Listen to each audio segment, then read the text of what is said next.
Now back to our interview with Tim Francis.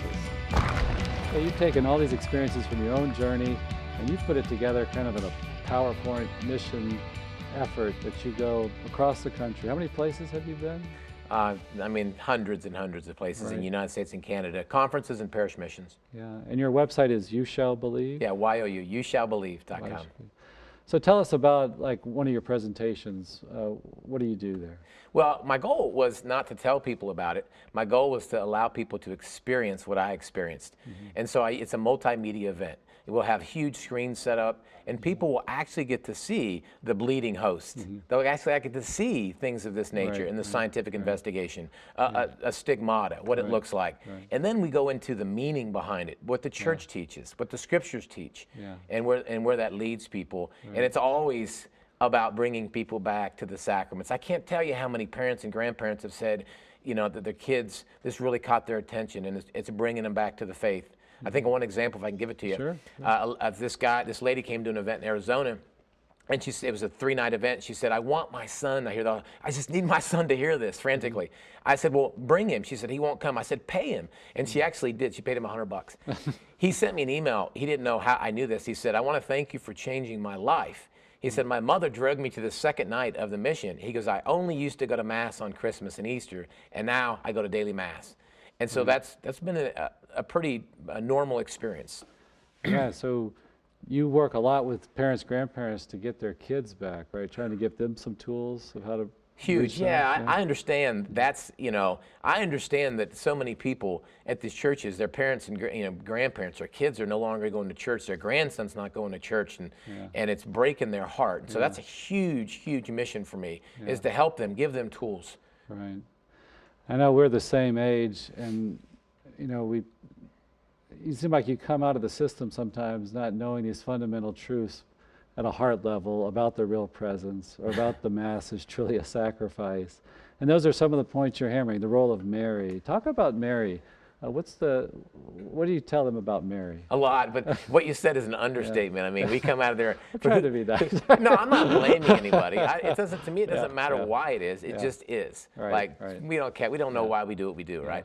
So Mary's the mother of the Eucharist, right? And God sent Jesus to us through a woman, Mary. And so we should follow that. Mary has one job, to bring people closer to her son. Right. And the more we honor Mary, and now kids and people listening to your show, they know this, right? They just wish their kids and grandkids would know this. And this is what our event does. By the time they're done, I can't give it all now. It's a 2-hour event. Right. By the time they're done, they walk out of there and they said, I had no idea this was happening at the Holy Mass. I'm going to pray the rosary. I'm going to go to confession. That's what happened to me. What do you tell them about adoration, the importance of that? Well, I tell them what Mother Teresa said. She said if every parish in the United States had 3 hours of adoration, abortion would end. I tell them that chemotherapy kills cancer, and adoration kills spiritual cancer. And that I tell my son, that's the heart. That's why it became heart. That's the heart of Jesus. Right. And he wants to put his heart on your heart. And I just tell them an hour a week. Try to go an hour a week. I know schedules are tough, but try to make an hour a week. And watching one of your presentations, I was struck. I think one thing that gives you a lot of credibility is you're a married man. You have 3 kids, and when you speak about your kids, I can tell you're connected. You're a father to them, and I think that really witnesses to people. What do you talk about that, being a parent and a father, as a Catholic dad? Well, to me, the deal is with the kids is I'm not naive. I know that they're going to be hit over and over and over and over again. And even with my kids, I don't want people to think, oh, they love Mass. Come on, kids are kids. The idea they're going to love Mass. Mass is a sacrifice. So I tell my kids, look, I want you to know why it's real. I want you to know what it is. And I want you to know it's not supposed to be fun.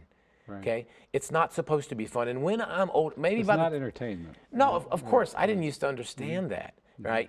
What, are we going to the fun church or the boring church? Now I tell them when they say, Dad, this is boring.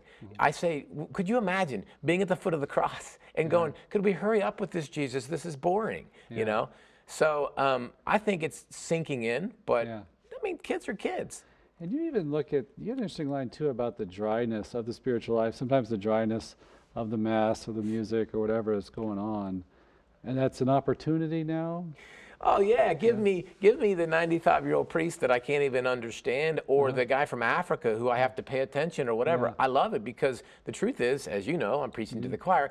If we participate in Mass and follow through with Mass Right. and get a missal to where we can not just the Nicene Creed, follow through the whole Mass, Yeah. that if there's distractions, if it's not fun, we have to put something into it. I mean, Right. my dad said the whole life, you don't get Yeah. something if you don't put something into it. Right. So I think there's richness there if you have to actually reach for it, you know? Yeah.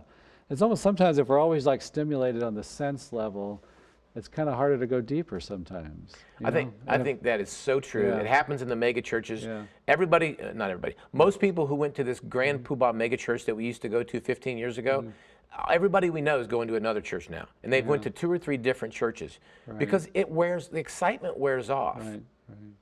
So how can somebody get a hold of you if they want to have a mission done at their church? Please do. Even if you don't think you can do the mission, please go to the website, youshallbelieve.com, request a mission. I'll personally get a hold of you, and I'll give you information to give to your pastor, and all you have to be is a connector. I just got back from Michigan. We had 4 evenings. They were overflow packed. You couldn't even hardly get a seat. And I'm telling you, we can reach beyond the core. Okay, well, thanks so much for coming on and Thanks for having chatting me. with us.